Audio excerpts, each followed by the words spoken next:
മലയാളത്തിന്റെ അഭിനയ കുലപതികളായ മമ്മൂട്ടിയും മോഹൻലാലും ഒരുമിച്ച് ഒത്തിരി സിനിമകളിൽ അഭിനയിച്ചിട്ടുണ്ട്. എന്നാൽ അതിൽ എടുത്തു പറയേണ്ട ഒരു ചിത്രമാണ് ഹരികൃഷ്ണൻസ്. ഈ ചിത്രത്തെക്കുറിച്ചുള്ള ചില രസകരമായ വസ്തുതകളാണ് വീഡിയോയിൽ. 1998 ഫാസിൽ സംവിധാനം ചെയ്ത് സുചിത്ര മോഹൻലാൽ നിർമ്മിച്ച ചിത്രമാണിത്. മലയാളത്തിലെ രണ്ട് മുൻനിര താരങ്ങൾ ഒരുമിച്ച് വരുന്നത് കൊണ്ട് തന്നെ റിലീസ് ആവുന്നതിന് മുന്നേ തന്നെ വലിയൊരു ഹൈപ്പ് കിട്ടിയ ചിത്രം. ആ വർഷത്തെ ഏറ്റവും കൂടുതൽ കളക്ഷൻ നേടിയ സിനിമയായിരുന്നു ഇത്. ബോളിവുഡ് താരം ജൂഹി ചൗള അഭിനയിച്ച ഒരേ ഒരു മലയാള സിനിമ, അതും രണ്ട് താരരാജാക്കന്മാരുടെ നായികയായിട്ട്. ട്വിസ്റ്റ് ഇതൊന്നുമല്ല, ഈ സിനിമയ്ക്ക് രണ്ട് ക്ലൈമാക്സ് ആണ് ഉണ്ടായിരുന്നത്.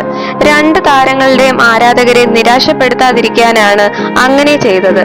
ഇതിൽ ജൂഹി ചൗളയുടെ മീര എന്ന കഥാപാത്രത്തിന് മോഹൻലാലിന്റെ ക്യാരക്ടറായ കൃഷ്ണനോടും മമ്മൂട്ടിയുടെ ക്യാരക്ടറായ ഹരിയോടും ഇഷ്ടം തോന്നുന്നു. എന്നാൽ ആരെ തിരഞ്ഞെടുക്കണം എന്ന കാര്യത്തിൽ അവർ ആശയക്കുഴപ്പത്തിലായി. അങ്ങനെ ഒരു ക്ലൈമാക്സിൽ അവർ ഹരിയെ തിരഞ്ഞെടുക്കുകയും അടുത്തതിൽ കൃഷ്ണനെ തിരഞ്ഞെടുക്കുകയും ചെയ്യുന്നു.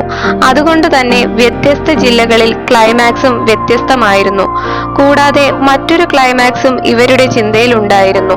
ഹരികൃഷ്ണൻസിന് പകരം മീരയെ പ്രണയിച്ച മറ്റൊരാൾ കടന്നു വരുന്നു. അത് ബോളിവുഡ് സൂപ്പർ സ്റ്റാർ ഷാറൂഖ് ഖാൻ ചെയ്യാനിരുന്ന കഥാപാത്രമായിരുന്നു.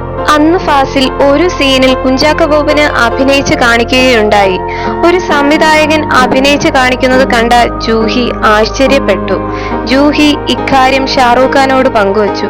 തനിക്കും ഒരു വേഷം കിട്ടുമോ എന്ന് ഷാറൂഖ് ആവശ്യപ്പെട്ട പ്രകാരം ഷാറൂഖിനെയും ജൂഹിയെയും വെച്ച് ഫോട്ടോഷൂട്ടും നടത്തിയിരുന്നു. എന്നാൽ ചിത്രത്തിൽ അദ്ദേഹം ഉണ്ടെന്നറിഞ്ഞാൽ ക്ലൈമാക്സ് എന്താണെന്ന് എല്ലാവർക്കും ഊഹിക്കാനാകും. അങ്ങനെ അത് ഒഴിവാക്കുകയായിരുന്നു. എന്നിരുന്നാലും ആ വർഷത്തെ ഏറ്റവും വലിയ ഹിറ്റായിരുന്നു ഹരികൃഷ്ണൻസ്. കൂടുതൽ സിനിമാ വിശേഷങ്ങൾ അറിയാൻ ഈ ചാനൽ സബ്സ്ക്രൈബ് ചെയ്യൂ. നന്ദി.